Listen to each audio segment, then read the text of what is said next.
Malta se tirċievi biljun u 81 miljun euro mill-Kummissjoni Ewropea sabiex jissaħħu l-investimenti nazzjonali f'setturi kruċjali għal pajjiż fosthom fl-iżvilupp soċjo-ekonomiku. Dan se jseħħ wara l-Kummissjoni Ewropea approvat il-Programm Nazzjonali ta' Malta għal Fond tal-Iżvilupp Reġjonali Ewropew għas-snin 2021 u 2027. Dawn il-fondi se jgħinu biex jitwettqu proġetti relatati mar-riċerka u l-innovazzjoni itkabbir mas-settur kummerċjali kif ukoll proġetti fuq l-infrastruttura diġitali mis-settur pubbliku u dak privat.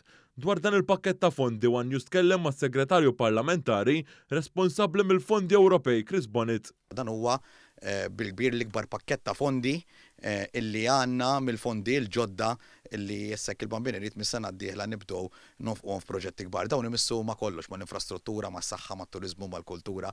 Jiġifieri dawn huma l-bażi li permezz tiegħu fis-7 snin li ġejjin pajjiżna jkun jista' jwettaq il-proġetti kollha li għandu f'moħħu l-gvern ikompli jwettaq il-weddiet li jagħmel mal-poplu Malti propju f'Marzu li għadda. Is-Segretarju Parlamentari qal ukoll li dawn il-fondi se jwasslu biex isir il-bini ta' sptar psikjatriku ġdid u anke l-interkonnekter mal-Italja.